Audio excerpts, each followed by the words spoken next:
What's going on, everybody? You are on I'm Just Saying with Justin Werley. My guest today is a good friend of mine, great friend of mine, a future groomsman in my wedding, Troy Moyer Jr. Yes, there's more than one. And I'm happy to have you on the show today, buddy. Hey, man, thanks. Been a long time. Been a long time. For you people out there that don't know, God, my nose always runs in this fucking room. I think it's the cocaine, but... I don't do that anymore, okay. Or ever. I never did cocaine. I was offered one time by my boss in corrections. That is a true story.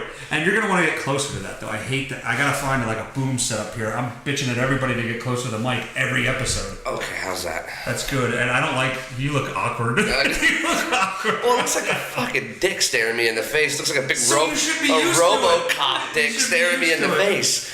So anyway, yeah, so I got offered blow by my corrections supervisor, but that's neither here nor there. For those of you that don't know, we used to do a podcast called The Inside Joke with Justin and Gene, and big reveal. Oh no. Troy was Gene. Oh, it was a good time. It was a great time. It was good. You know, I got a shiner from you doing that show. Yes. You literally punched me into my chair. Yes, I did. Well, we used to do prank call challenges, and I was the man for a long time there.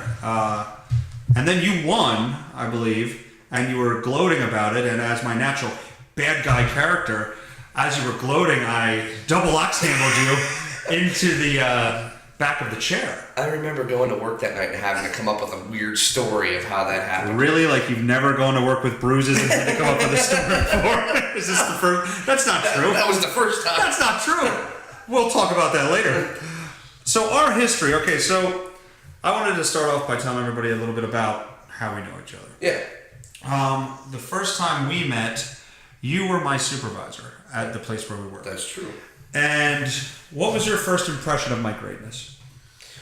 Well, let me put it this way. I knew you were a good worker, and I knew you would get the job done. And I'm one of those guys that if I have a guy that's a good worker and get the job done, I kind of let a lot of stuff slide. Like, what would be those things? We were like setting everybody up for the day, and I'd be like, I smell Pabst Blue. Like, somebody stinks of booze here. Like, dude, just put your respirator on and don't talk to anybody, please. I wore my respirator often when not required. And then FMLA became a great tool of mine. Yeah, it does with many people. Yeah, it continues to be with many people. Not myself, thank God. But, yeah, that became 3-night-a-week Justin. Well, let's flip the card. What was your impression of my greatness? You were one of my best supervisors I've ever had. Well, thank you. And, you know, it's not just because of the blowjobs. It's because... No spit takes. No spit takes. You were laid back, and our sense of humor was very much the same. And to me, whatever job we're doing, it's a fucking job. We're all there. We're all kind of a little bit miserable, all hating being there in the first place. And to be able to laugh and joke about terrible, horrible things made the nights that I actually showed up to work tolerable. So, I mean, I appreciate that. Plus, I mean, I don't know what went on behind the scenes, you know, being, you know, in a different role now, I kind of get all the bullshit that goes on that you don't know when you're not in that position. And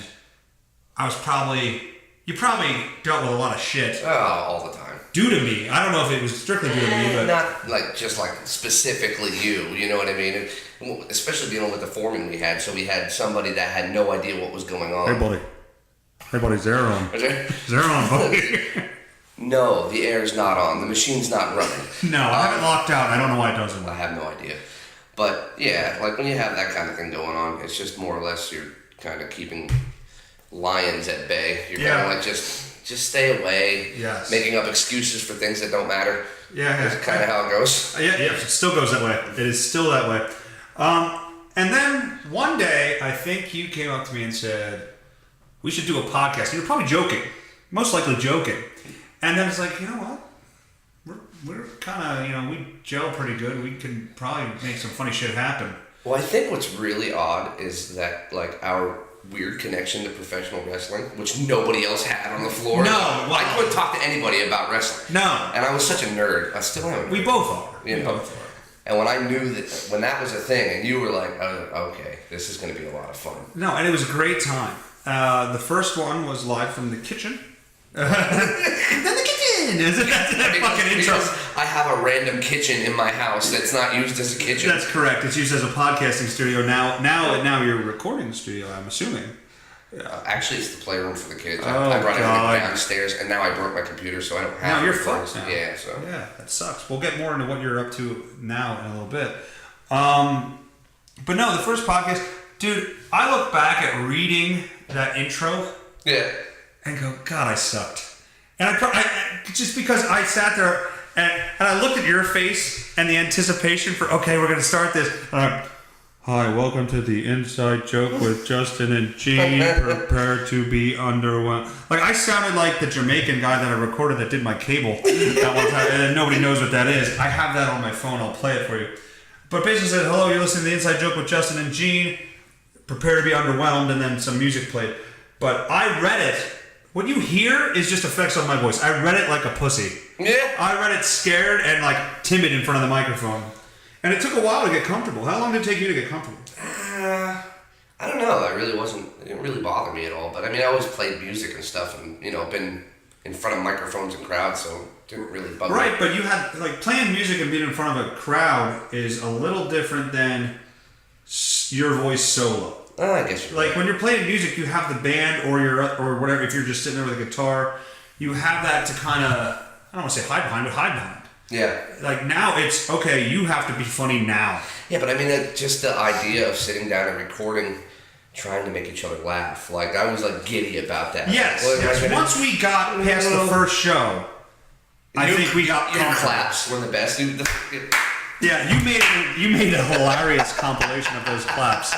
There was a lot more than you would think. When I started counting them, I'm like, holy shit, the kid clapped like 35 times. So this was the intro. I made one of my, I had cable installed at my old apartment, and I made I believe he was Jamaican guy. I made him read a intro to the show, and I have it here on my phone. And I hope the mic can pick it up.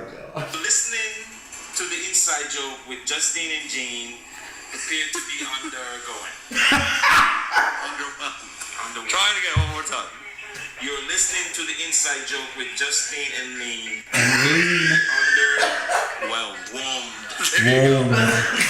Underwhelmed. Still funny. Yes, this guy looks like Darius Rucker, by the way. Still funny. So we had a little bit of local success. A little bit. I won't say like we were big. No. But I would say that, we were getting to the point where locally in Tamaqua, Pennsylvania, we could have probably done a few things. Yeah, I think so. Because you had some neighbors and things that were actually listening to the show and subscribing to the show. Yeah. We had an Australian company. I don't know what the hell their name was. But they... I forgot about that, to be honest with you. Yeah, they wanted to send us contracts, if you don't remember. I forgot about that. Yeah, and I guess they were a distribution company, and they were going to send contracts out to us to distribute our content. We would still own everything, I think was the deal. But we never got contracts from them, did we? I don't think so, no. I don't know what that deal was. I mean... I don't quite remember, but I remember feeling like something was fishy, I think. It was. I looked up their company. It was real. They had won some award like 2 years prior as like best new distributor or something like that in Australia. Yeah. So the land of crocodile. What else is from Australia? Do you remember when we sent them that email that we had the better Hogan? They have Paul Hogan, we have Hulk Hogan, and we listed like a list of things about why Hulk Hogan was better than Paul Hogan. I don't know why we didn't get the contract. I don't know that either. I kind of... Well, no, after that, fuck you. After that, that, he actually emailed back and goes, "You're right. You do have the better Hogan. I'll send some more over." But yeah, I don't know what that was. He was either full of shit or what happened next kind of was the reasoning. At some point, we stopped doing shows together. Yeah.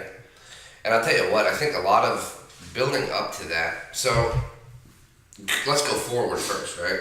Okay. So not that long ago, I had the most manic episode of my entire life. I got diagnosed bipolar 2, yes. Right?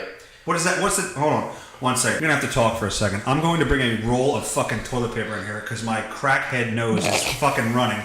So yeah, so you see, Daddy, Justin Werley is gonna go and get some toilet paper for his nose because he can't use toilet paper is for your butthole, and it's the closest thing to a butthole he has above the waist is right there around his nose area. We can't have him using the tissues because the tissues are for the working man. There's no roll of toilet paper in your No, hand. I blew my nose in the bathroom and then left it in there. Oh, that's... Yes. Well, I'd rather not... What am I going to do with them after I blow it up? There's no trash can in this shit studio. Whoever built this is a piece of shit. It's me. It's me. So, you're bipolar number 2. Right. Kind of like Troy Moyer Jr. Yeah. There's more than one. Yes. Well, the difference is, with bipolar 1, you have hypomania, which is like... kind of what I always had, where you're just kind of like high strung all the time. Yeah. Bipolar 2, you have actual mania where you can actually go into a psychosis. And that happened to me. I didn't ever believe this shit was even possible. I kind of like, not really. Like, come on, really? Right. But I was up for like 10 days. Yeah, that's crazy. Yeah, and then you got people going, "Are you on drugs?" And no, I'm not on fucking drugs. I'm just fucked up right now. Right. So I think when I go back and look at it, and especially like going through therapy and counseling, I was like really manic because I was taking on so much. You remember I was doing all those videos. I was doing, I mean, it was like a 24-hour a day thing. I'm at work writing stuff down and like going nuts. And I think I just went fucking like kind of bananas a little bit. And I'm not blaming the show, but no, but even back then. Yeah, I think so. Okay. I think so. Yeah, because there's no other explanation for how the escalation and then it goes back down. And well, I mean, I just heard this on the radio, actually yesterday. I listened to the Jim and Sam show, Jim Norton and Sam Roberts. I don't pay for it because I'm a piece of shit, but I do listen to it. Pirating is a real crime. Anyway, there are victims. I should pay for it, but it's up on YouTube, and actually I think it's on their page, so I don't know. I think they hate SiriusXM, but I'm gonna call you Blackbeard from now on.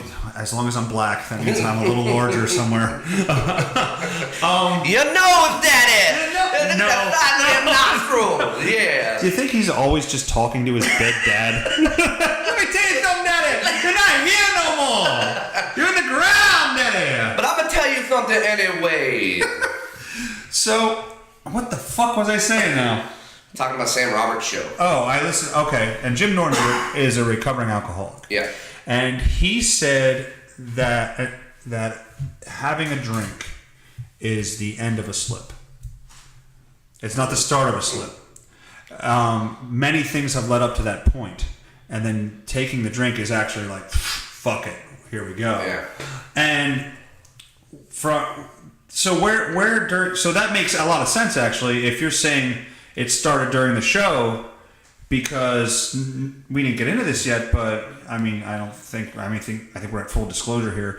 You were at that time a recovering alcoholic. Sure.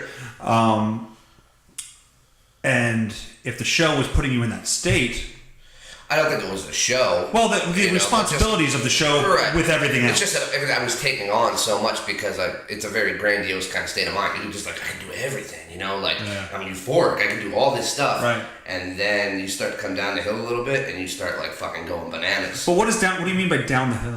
Well, if you're not, imagine doing all that stuff but you don't feel good about it.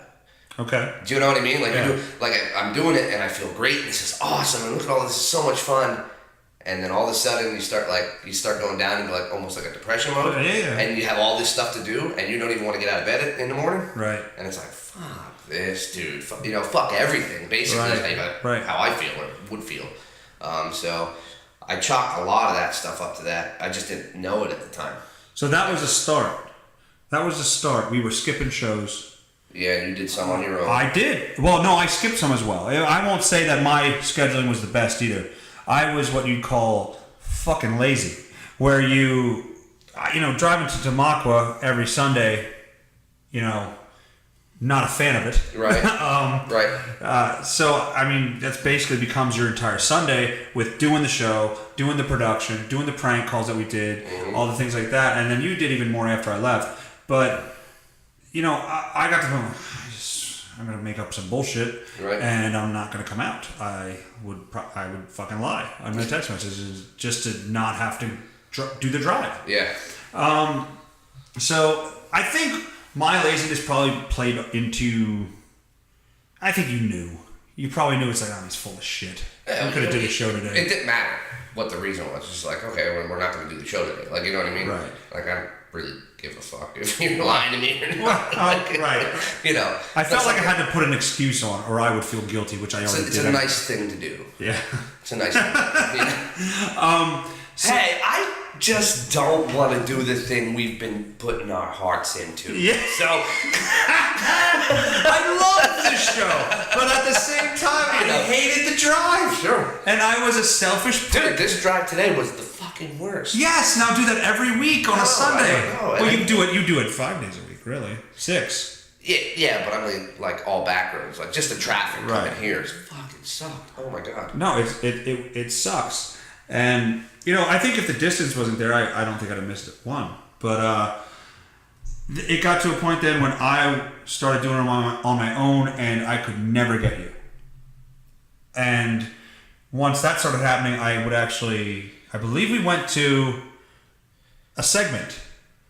I think I would ask you to send me a segment of like Gene's thoughts on whatever. Yeah, we did that for like 2 or 3 weeks. Yes. 4 weeks or something like that. Yes. And then I couldn't get that. Yeah.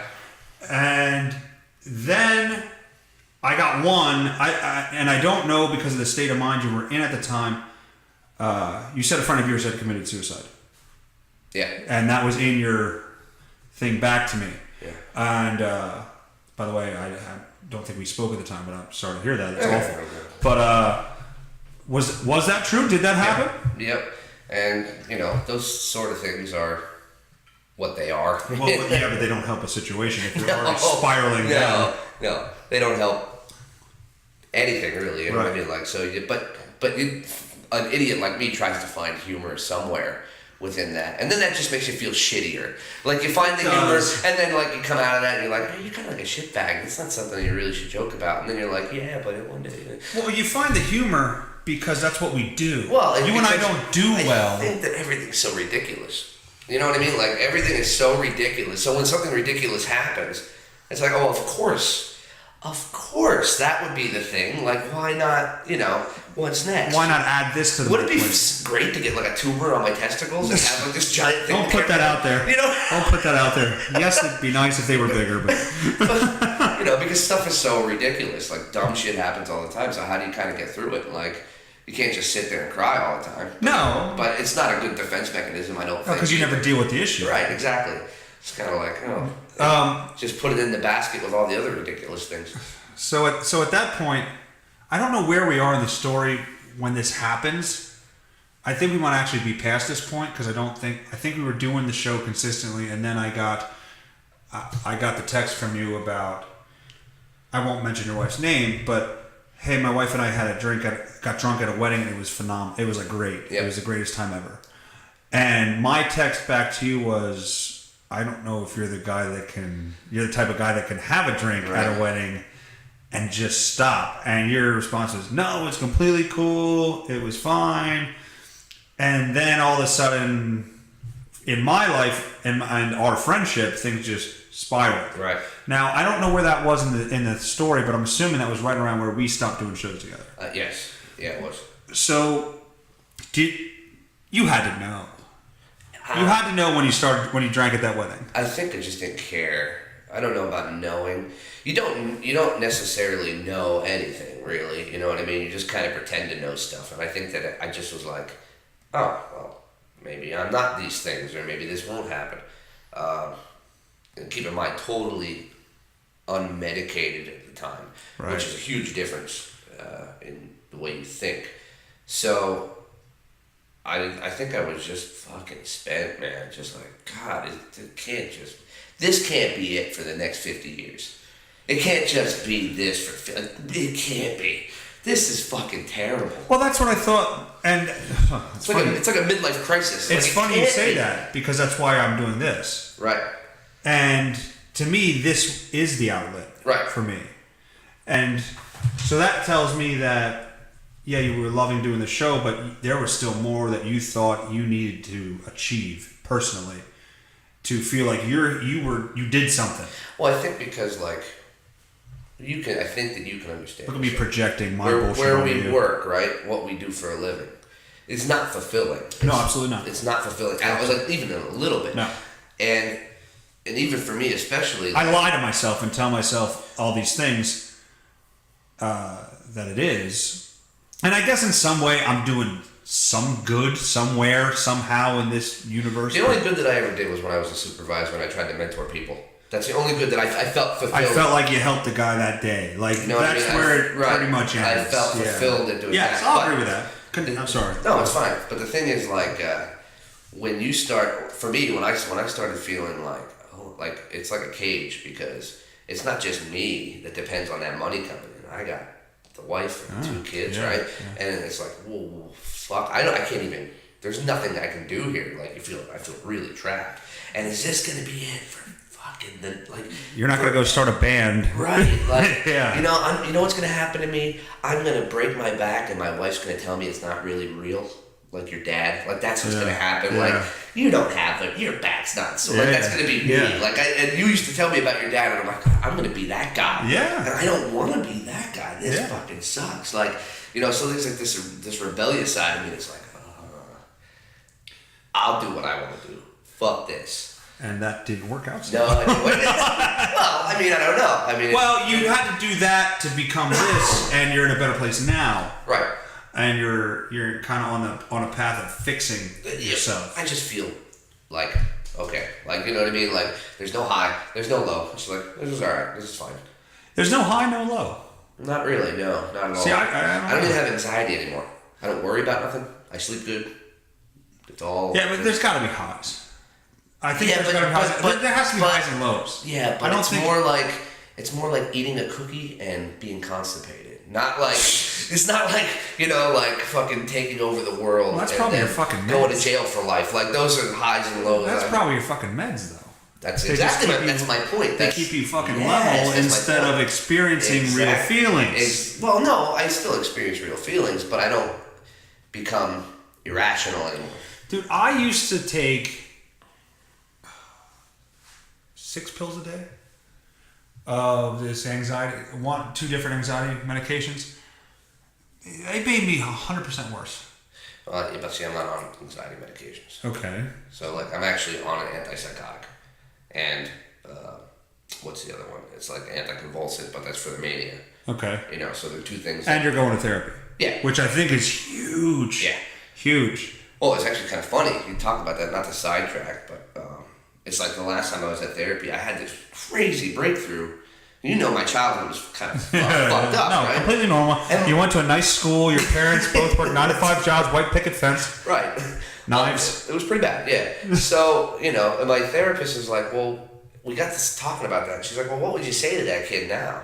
And I'm like, I never thought about that thought ever. And I'm like, I guess I would tell him it wasn't his fault. And it dawned on me, holy fuck, I took all the responsibility for my parents' shit my whole life. Yeah. Like, I always took that responsibility. I walked out of the therapy, and I'm like, Weightlifting. I want to, I'm going to get some pizza or something. Yeah. And you obviously did. You gained weight. I gained a lot. Well, definitely one bad thing from the meds. I'll take it. I'll take the extra. Well, that or losing my family and dying. Yeah, I'll take exactly. a little extra, a few pounds. No, losing my family and living. Losing my family and living, that would suck. Yeah. Well, you almost did that, but we don't have to get into details. Of that I if you don't appreciate want to. that. Thank you. Yeah. Who knows who's going to listen? Right. Boy, that's interesting. Therapy breakthroughs. Well, you go, right? I do go. You don't want to keep that a secret? No, I don't give a shit. I absolutely. I think it's good. Yeah. The one I had was when he goes, when he actually asked me, "What are your goals?" Right. And I stared at him. I want to be the Intercontinental Champion. I would like to be Hulk Hogan if that's possible. Oh my God! I would like to. And I would like it to be 1985. Yes. Absolutely. But no, that's an amazing. Like if I ask you right now, what are your goals? You're fucked. Exactly. I have no. I don't know. I'm just kind of going day to day. Like, yeah, well, at get some through point, the day. Like, that's my goal is, like, don't die today. Just get through it, man. I hear you. I was absolutely there. You know? And when I first started going, and he goes, well, what are your goals? I go, I have no idea. I spent my whole life, and this is the breakthrough. I spent my whole life trying to make sure everyone else around me was comfortable and was okay in their situation or whatever situation I was in. My needs were last. I didn't care. I would agree with people that I didn't agree with to avoid confrontation. I would go along on things and go to places and be part of events and things like that I didn't want to do just so people wouldn't get upset. Right. And over time, that just pushes you down into nothing. And when you learn that, it's like, oh my God, I don't know who I am or what I want in life. Yeah. What makes you happy, Justin? Beer, video games, smoking stuff in the smoker. Like, I don't know. I go to an event. My fiance and I last year went to Las Vegas. Yeah. I had a great time, but not when I was there. I had a great time. I look back at what we did and go, oh, that was cool. But while I'm there, I'm like, okay, let's get through this. Yeah. And then I go back and I'm like, wow, I didn't even enjoy any of that.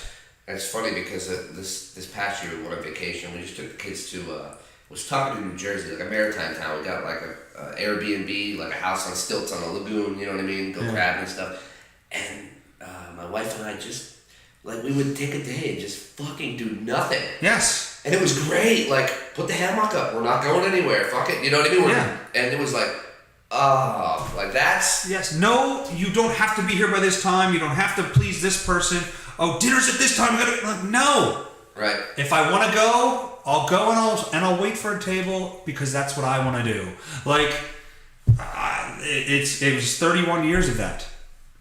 And man, when you're having a panic attack, thinking you're dying, and pacing around in the bedroom, and you go, "Fuck, I'm gonna die right now," and then it's compounded by the anxiety of you've achieved shit. Yeah. It makes it so much worse. I've achieved greatness in the eyes of people around me at work. Like, that's my whole achievement in life. You know, it's like, oh, he made it as a foreman at 28 years old. But to you... But it's like, yeah, to me, it's like, yeah, but I still make less than I did when I was fucking running on the line. Like, exactly. It's still about the paycheck to me. I'm not here to change the fucking world. Exactly. I was just going to tell you something. Growing up, I was always told, get a good job, get something with benefits, something that pays your bills, and get a house. Yeah. That's stability. All right. Well, I need that. Okay, my whole life, I need that, and then I'll be good. Everything will be good. I'll be happy. I'll be content. And I got that, and I'm still freaking miserable. Yeah. So, hence, this is why you people have to listen to this crap. So, we don't have to get into the details of what happened, but circling back around, we stopped doing the show. I did the JW podcast for a while, and then I got sick of talking to myself. But you, at that time, you were going through your own journey. Oh yeah. Where you know there were some things going on there, and you ended up relapsing, and then went through hell, and you came out on the other side. And what made you think, shit, I'm here now. I need to get better, because you were on a... Honestly, dude, I looking back, I couldn't answer that question at the time. I wouldn't be able to tell you what it was. But I honestly think, looking back at it now, I honestly think I I was actually going through like some psychosis a little bit. Yeah. Where like disconnection from reality, really, because like a lot of it made no sense. Now I'm looking back at it like, what the fuck were you doing? Like, you know? And I think that I kind of came out of that and was getting back into normal brain chemistry. And it was like, oh, like looking at the destruction, you're like, look what I did. Holy fuck, what happened? Yeah. It's like doing 130. Ooh, and then you just fucking waffle a deer. I'd like to hear how 130 sounds again. Listen, man, I used to do 130 miles an hour. Flair. 7 days a week, twice on Sunday. Twice on Sunday. In my Lincoln Town car. He has a hole in his head. But yeah, not unlike I don't know the answer to that question. I don't know. Because I was going from a state of grandiosity where it was just about me. Sure. All about me. That's all I gave a fuck about. To back to normal. Like, what the fuck, you know? Yeah. And I was like, oh my god. And I don't know. It just was. And that's when I started getting into therapy. Started going through all that other crap. And now, what made you decide to go to therapy? Because that for a guy. And, you know... Because I fucked my marriage up so bad, I had to do something. I had to do something that's like... So how'd you figure out where to go? Like, where to go? Yeah, because my best friend, Sean Renshaw, he recommended the guy I go to. I called the number on the back of my insurance card. Yeah. Really, that was it? Well, yeah, because I live in bumfuck nowhere, so I don't have a whole ton of options. Right. You know, so just found somebody there, and it was in Pottsville. And we just started going to couples counseling. Was it hard for you to develop the trust with that? Was it man or woman? No, because it was a woman. See, I don't think I could do that. See, but I was so intrigued into what was going on in my head. I love talking about that. Like, yeah, so do I. I love sitting there and be like, yeah, like, what's happening? Oh, I'm connecting this now. Yeah. Okay. So you didn't have any trust issues talking, like, I had an intern sitting in with one of my sessions. He asked me if, hey, so-and-so, is here, and do you mind if she sits in and everything. I had the worst therapy session I've ever had. I fucking bullshitted. Really? Well, because it's a good-looking young girl. Yeah. I'm like, hey, I'm actually fine. I would have just stared at her. There's nothing wrong with me. We should go out. By the way, I'm engaged. Sometimes I eat my own feces. Yeah. Do you like that? I bet you taste good. Write it down. With some onions. Yeah. What the fuck? It could cook you good. Yeah. So we haven't gotten into my cannibalism yet. But. Yeah. But no, it was awful. It was awful. I was like trying to impress somebody. And I'm like, the next time he goes, hey, do you mind if she comes in again? I'm like, no. Oh, come on, man. No, I said no. I was full of shit that entire session. I don't even know what I said. I told him. I told him what did he say? He goes, okay, all right, we won't bring it in. But yeah, I was going around in circles. It was making no sense. Yeah. I was explaining my issues and then making something up to make it seem, that's not so bad. And I don't know why. But I trust this guy when it's just him and I. But I don't think I could talk with a woman. Yeah, it really did bother me. I was just like, I'm just so interested in knowing what the fuck is happening because I obviously don't got a grip on it. Yeah, sure. So it's like when you realize that, you're like, and now it's intriguing. Oh, this is something cool. Like it's actually kind of fun. Like from what I learned about me, and I don't know about you, and maybe you can speak to this. I learned that I create a lot of cycles in my head. Yeah. I've gone to this guy 3 separate times for anxiety-related things. And this last time it ended up being exactly the same as the other 2 times. I thought I was dying, so now every pain I feel in my arm or every time I get lightheaded, your mind goes, oh my God, what's that? Is that something? Should I worry about that? We should worry about that. We need to watch this. We need to make sure it doesn't get worse. And then you just focus on the issue like all day long. You're just trying to get through every day. You're not experiencing life. You're closing in your comfort zone, so you're not going out and doing things. Right. So you're just sitting at home all day going, what was that feeling? Does that mean I'm going to die? Is that a blood clot? I swear to God, it was awful. And then you learn how to deal with that. You got to have that self-confidence and the guts to go, if it is, well, what am I going to do about it? See, it's funny for me because I have the opposite reaction to that shit that you do. I get Forrest Gump reference. I get like Lieutenant Dan on top of the boat where I'm just like, yeah, come on, heart attack. Legless? Yes. Is that what you're trying to say? Yeah, come on. You get legless? Bring it. It's a claw scene. Finally, yeah. I don't have the finally, but I'm more like that now. Yeah. But I had to learn to be like that because of being terrified of death. For me, it's like, if I live through this, I'm going to get like a week off of work. Yeah, but now you're making $193 a week if you get a week off. You're not a foreman anymore. Yeah, but to the people that count on me, I have a great explanation. I can't go. I fucking almost died. That is true. That is That's how my sick mind works. No, the fear of death is still a thing for me. But You're a lot like my wife, man. She goes through that stuff really bad. Yeah. I don't know how to help her. I have no idea because I'm not afraid of that stuff. Like that doesn't. Well, here's the thing. If I had kids when I was thinking I was going to die, and this sounds completely probably backwards, I would not feel as like unaccomplished. Right. Because I've put time into my kids. I've raised my kids. I've tried to support my kids. I've done something in this life. Sure. Whereas if I die now, I've done absolutely nothing. Well, I mean, they did a podcast. Well, right, yes, those 8 people that download this. And a hell of a Dusty impression. Yes, I can do a decent Dusty impression. Not like Bruce Pritchard, but you're damn close. No, I'm not as good at But his by the way, Vince. I will tell you, I started listening to Something to Wrestle With? You're welcome, by the way. Thank you, because I can't stop listening to the goddamn show. It's awesome. It is one of the best podcasts on the face of the planet. I- Not to plug the way, but if you No. like wrestling, listen to that fucking podcast. Something to Wrestle With Conrad Thompson and Bruce Pritchard.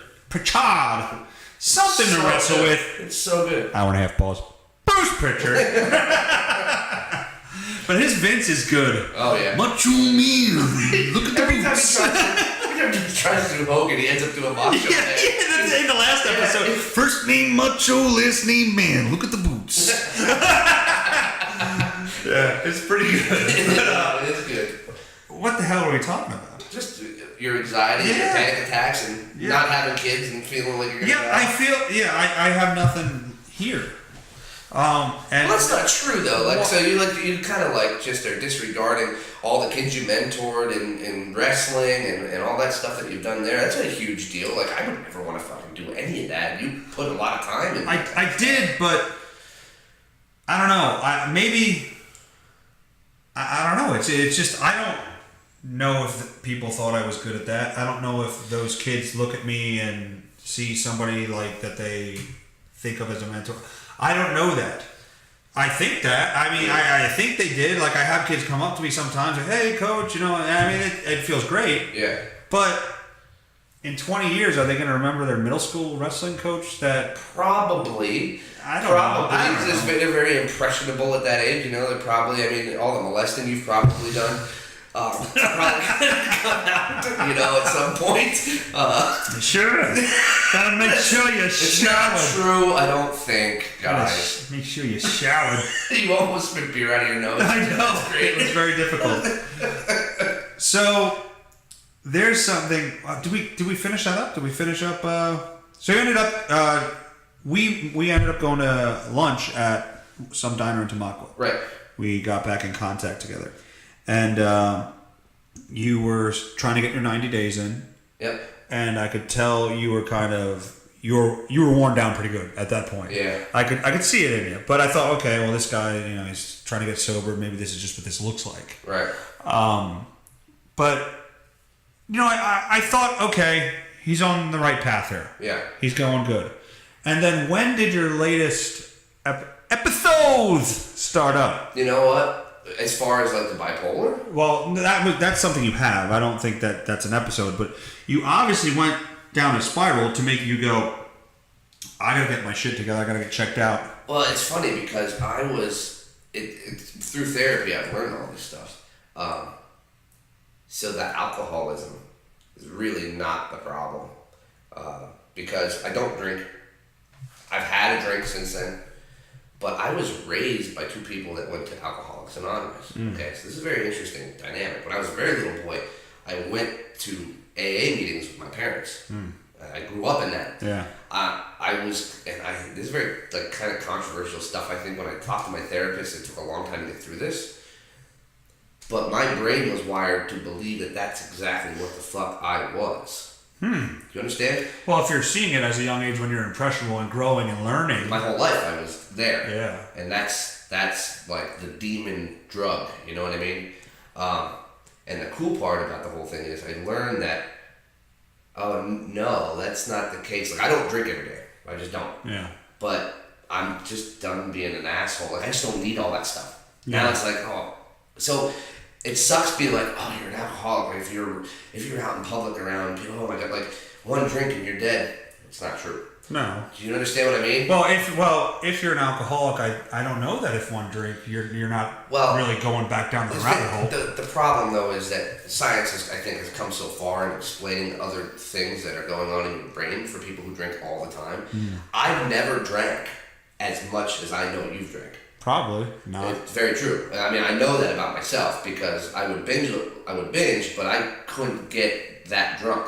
But I really believed that was this thing. Now I'm like, oh, dude. So like, I'm learning all about my actual fucking mental illness, and it's like I didn't have any medication. Right. So I'm just like, I gotta fix this fucking thing going on in me. This is, and it fixed it for a time being. Sure. But now my wife though. So you gotta think of the family dynamic. I've always told my wife that, I was this thing because I believed I was this thing growing up. Well, now she thinks this. Well, don't skip over the fact that you also thought you were this thing because of your own actions. Sure, but I've also inflated a lot of my own actions to her. Yeah, but even to me. Right. You said you used to come. I made the bruises comment earlier. You say you'd wake up with fucking black eyes and not know how they happened because that happened to me when I was younger. Yeah. So I mean, that's not a. No, it's not good. I'm not trying to explain it away, but what I'm trying to say is that it's not something that scares me anymore. Okay. That's the best way I can explain it. I'm not afraid of it. I know it's there, but I'm not willing to let it control my life. So now, feeling the way I feel, it's more like just kind of like, well, just let's go do something for the day or whatever. I don't have that constant that buzzing going on, right. And that's all they explain that to me is just the hypomania, being in a hypomanic state all the time, where you're only sleeping like you know how it is on third shift. You sleep like 3 hours, right? Yeah. That was very normal for me. That's awful. Now if I sleep less than 6 or 7, I'm fucking done. I still can't do that. I can't. I have to sleep. My body needs 6 or 7 hours. I get 4 to 5 a night even on day shift. And that's not normal. No, it's bad. Yeah, it's not normal at all. So I think it's just a matter of kind of chilling out, giving myself a break, stop beating the fucking shit out of myself all the time, because you just beat yourself up. Yeah. Oh, you're this terrible thing. I'm not. Yeah. I'm just a fucking dude, man, who made some fucking dumb choices. My shit was wired up kind of incorrectly. I was like a stolen car. It's kind of wired. Right, sure. Just go. And now it's kind of more. Now it's more like, no, you're fine. Chill the fuck out, dude. Chill out. The hardest thing is just rebuilding everything with my wife. That's tough. Well, and getting to a point where she really has faith again. So that's the hardest thing in the world, because I thought, there's been some time between the relapse. I guess I can't call it I don't know what you're considering. You can call it that. I mean, you can, sure, because it was, I was on a constant binge for a while, so sure. But there was some time between there where you and your wife kind of said, okay, let's try this again. Hit the reset button. Yep. And how many years ago? That was years ago.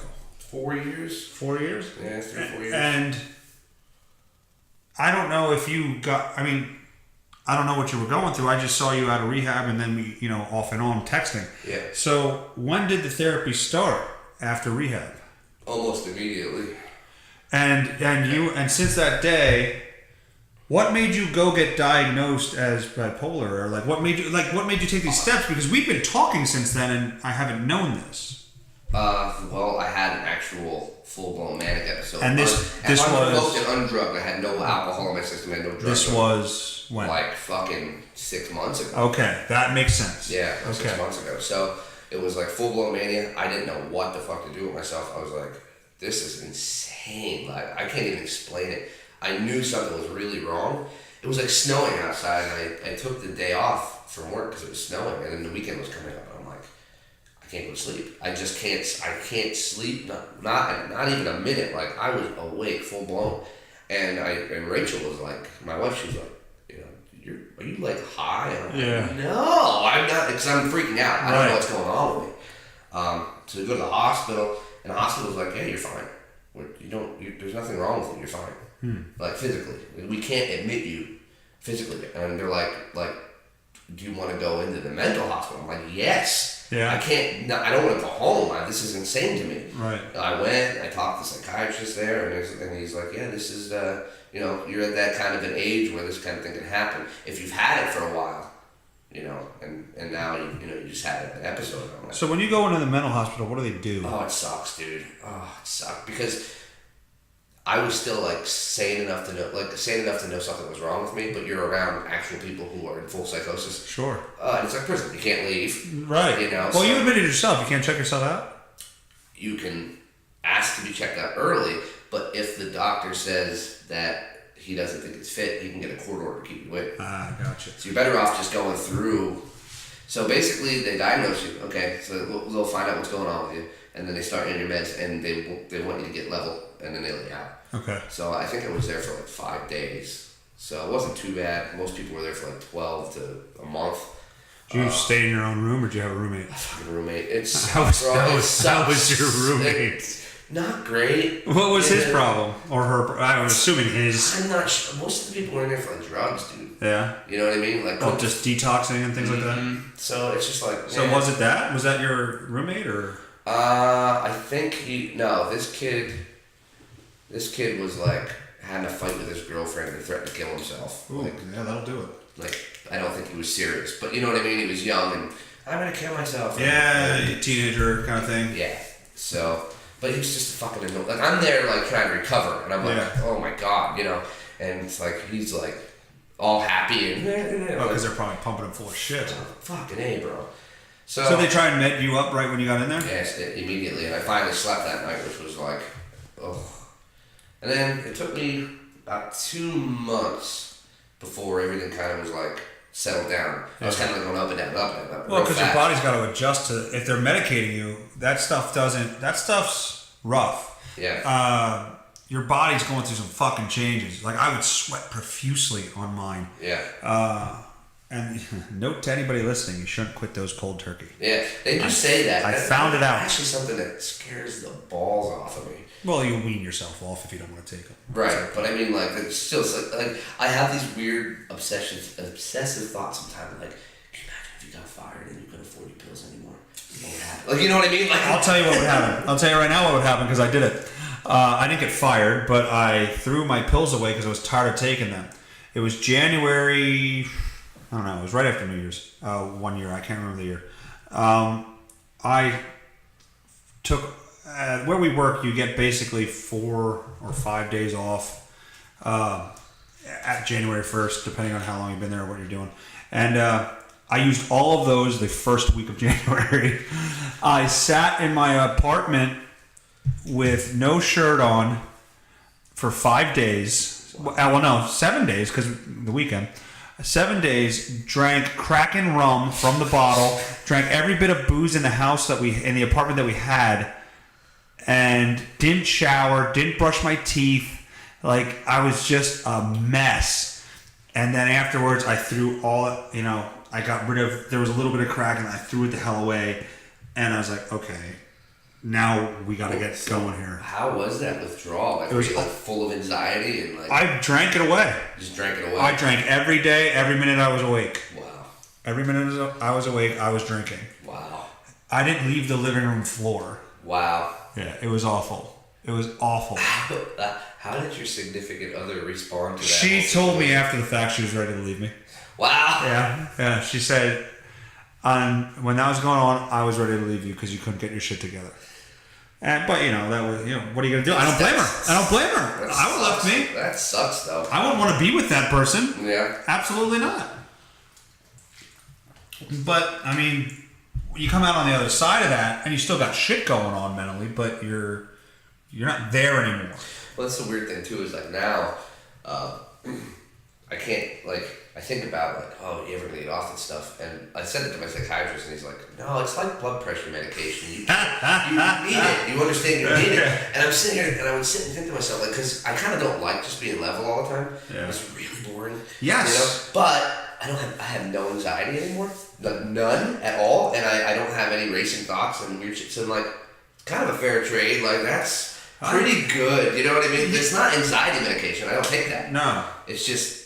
Well, it stops my mania. It has to be something in there, though. No, but the mania is under control, which is what was causing the anxiety in the first place. So it's fixing the things back here, not just like it's fixing the origin of the problem. Right. So it's like I don't know how to react now because it's like I used to worry about everything, like the fucking house, and I fix this gutter thing, and this thing's broken. I need to do this, and all. I go through all this shit, just drive myself nuts. And now I'm just kind of like, I wonder if like I could find some old WrestleMania to watch, Everything crumbles around you.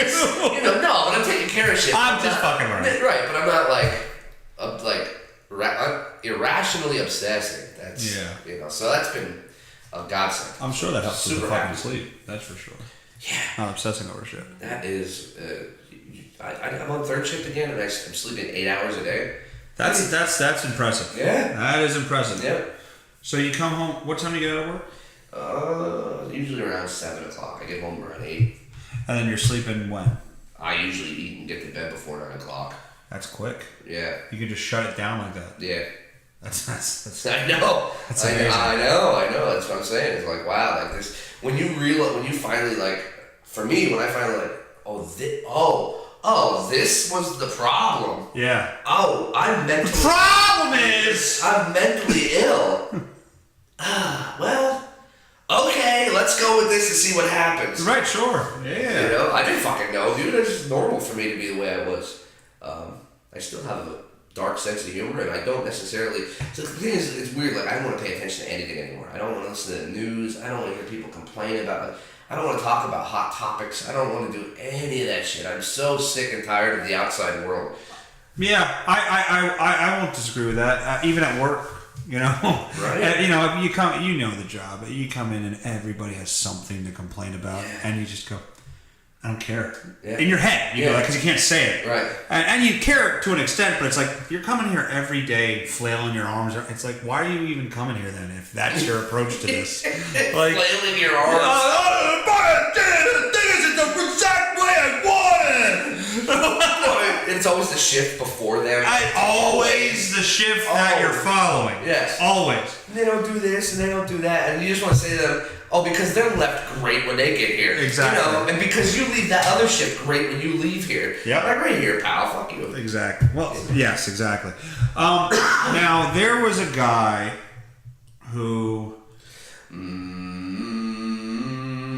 wants There was a guy who you used to work with in your old building, and he's in mine now. Oh, yeah? Who's that? Griffin LaFoot is his fake name on the podcast. Griffin LaFoot? Yes, his name, I'm going to mute my mic here. Justin LaFurrier. Oh, okay. Yes, so you know this guy, and the mic is back on. Oh, my mic didn't pick that up, huh? Nah, I don't give a fuck. Not talking about me. Sweet kid. Sweet kid. Yeah, you don't really think that. But let me, you had told me that there was some back and forth between you guys at some point, and he was on the show.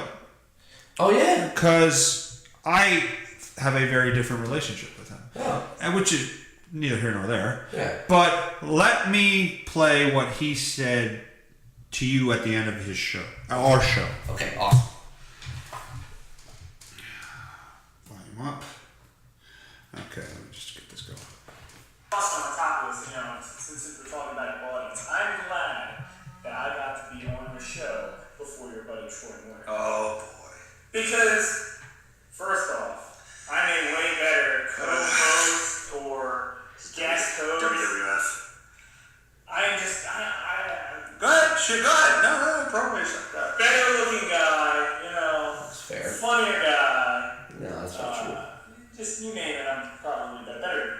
He's an alcoholic. Still without drinking. I'm just saying. First first off, Troy Moyer is a great guy. He developed the theme song for this podcast. I enjoy it very much. He's helped me out a lot throughout the years, and we used to do a podcast together. So, Troy, those are not my words, and I can't wait to have you on the show.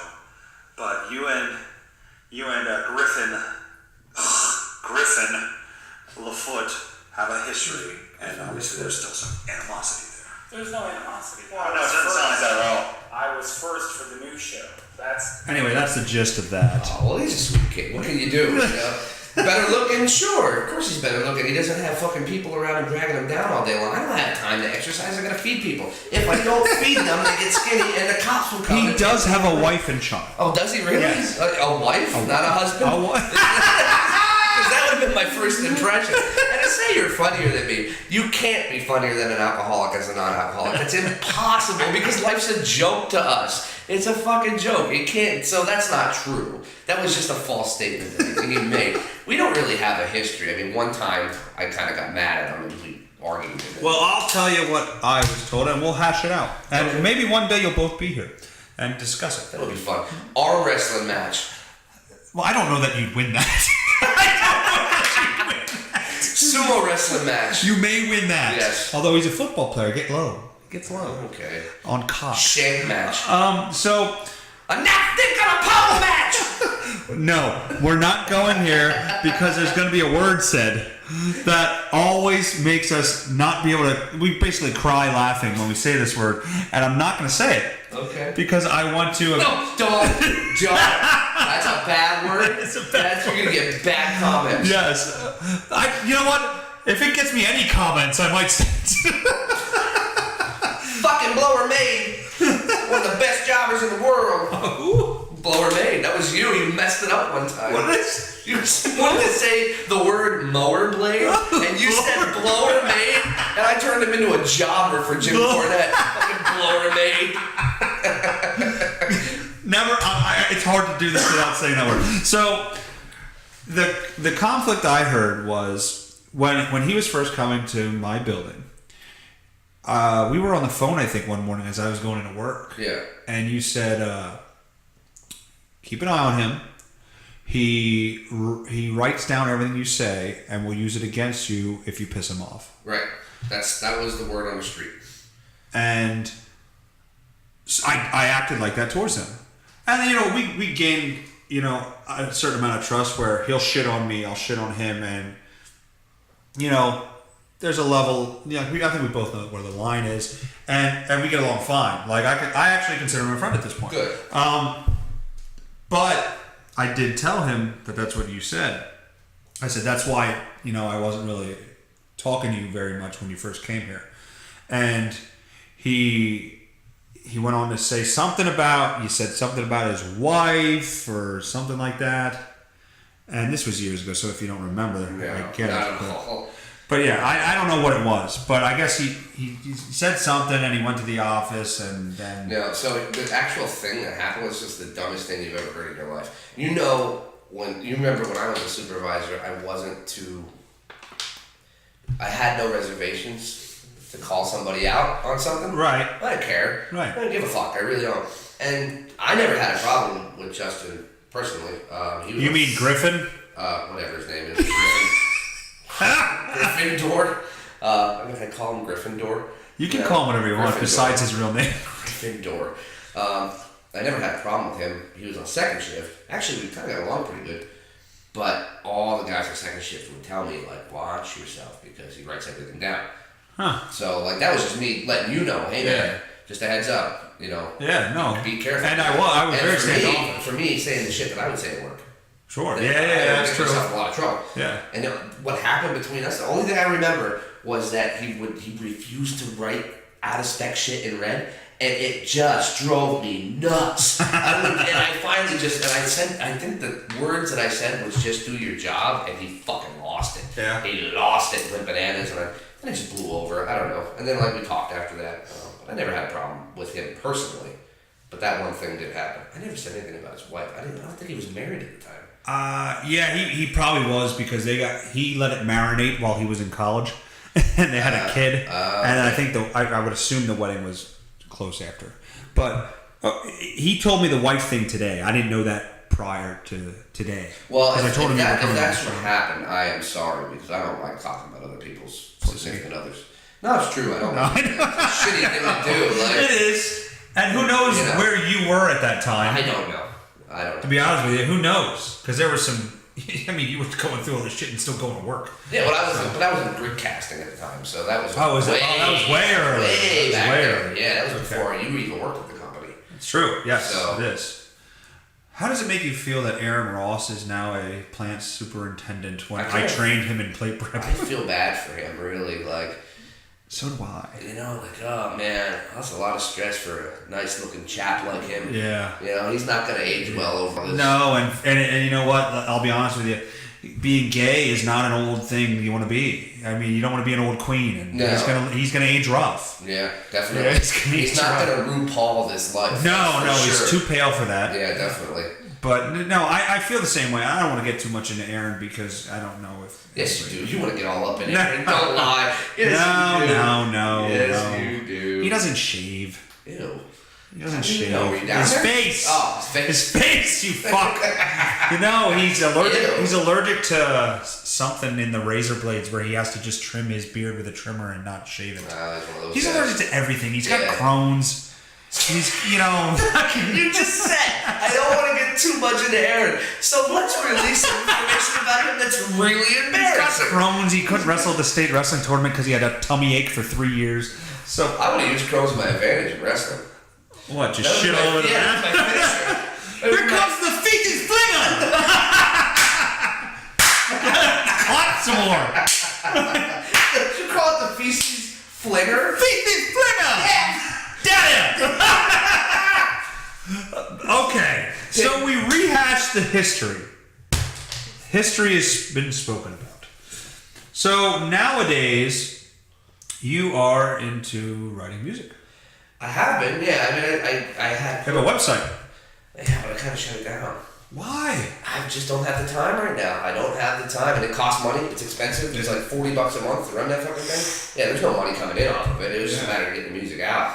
I wrote a new album. I have to get it recorded. My computer fucking broke on me. But yeah, I've been doing a lot. So why don't you record it here? I could try that, yeah. I mean, we can move. I mean, there's acoustics here. You might actually like that when it comes to music. Yeah. But, I mean, fuck, record it here. Yeah, I could. I got a thing here, you know. But I mean, I went through a distributor and got my old album on like all the platforms, which is really cool. So like if you search my name, you'll be able to find that. Are you seeing anything out of that? A little bit. Yeah. You know what I mean? A little bit. I'm not pushing it because I just don't have the time, and it's not like I don't want that to become like a job. So I'm just kind of like, this is cool and it's fun. Okay, we'll get back into this. I said the same thing about this because it was getting like guests would want to go, I can be there at 6. I'm like, I don't want to do it at 6 at night. Yeah. Here, the challenges of things, and this is what I talk about this at therapy. I go, everything I start, I am really into it for the first like 3 months. You probably need the same medicine I have. I'm really into it for like 3 months, and then I'm like, oh fuck, I gotta do this again. Yep. I don't want to do. And he says that's because you're not creating new challenges. You're going into things and you're achieving, you know, the entry level things you want to do. Yeah. And then you get to the point where, all right, I did that. But no, you need to set different challenges. This comes back to me not having goals. Right. And set different challenges, and that makes it interesting because you haven't achieved those goals yet. Right. And I do still fall into that with this podcast because I'm a little bit ahead in where I need to be as far as guests and shows in the bank or whatever you want to call it. But sometimes it's like, oh god, I can't do everything exactly the way I want it today because I have somebody coming on the show. It's like I can't just relax when I come home from work today because I have somebody coming on the show. And it's like, idiot, this is what you wanted to do. Right. But no, and you know what? This show actually helps me, you know, maintain some sort of schedule and normal lifestyle, as weird as this is, because I can't just come home and veg out in front of the TV and drink myself into fucking passing out and then go, okay, time to get up for work. I have to actually stay coherent. Well, now you'll understand this. Your dad had a stroke. Yes, he had a mini stroke. My dad had a stroke. Yeah. So here's what happened with the music thing. I realized something. I've always kind of done like this thing and ignored a bunch of really important stuff, right? So I sat down and said, what's really important? You know what? I'm going to get my health checked out and try to get, at least try somewhat to get, I went to the new doctor, got all my freaking stuff checked. I got put on blood pressure meds. I got put on, cholesterol medication. It was all way out of whack, really bad. Yeah. And I was like, you know what else? I have a bunch of debt. No, I do, Yeah, we all I'm do. going to just focus on these two things and take the time that's left and just chill the F out. Spend time with my kids. I don't have to stress. So I decided, you know what, I'm doing that. I'm not going to stress myself out because this is challenging enough. Being a dad to 2 kids is challenging enough. I can imagine. That's challenging enough. Like I said, it's not. There's no vacation days. You can't be like, No. Go up to my wife, hey, I'm going to take off tomorrow. Yeah, you're going to handle this, right? Yeah. Right. Even like this is the thing. Like, honey, I got to go to Justin's and I'm going to do the podcast and blah, blah. I have to plan these things. Sure. Because if I just left, she'd be like, are you fucking kidding me? Right, sure. So it's like, just worrying about my health. And I have a lot of different stuff I have to do yet. I have a bunch of appointments coming up to get. Like what? What's going on health-wise? I have to get GI checks, man. Oh, did you get the colonoscopy and endoscopy? I'm going to probably go for it. I got mine done. Did you? Yeah. So I have to do that. Hold on. Funny story.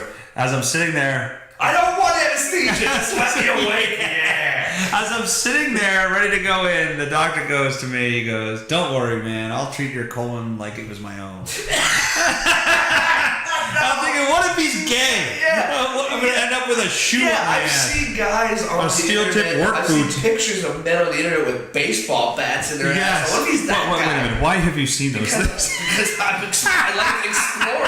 I'm just creative. I'm being me. I'm living my best life. Yes. I like to explore, Can you imagine if you got that proctologist? No, God. With a prolapsed asshole? Good night. Proctologist with the prolapsed asshole. Oh, God.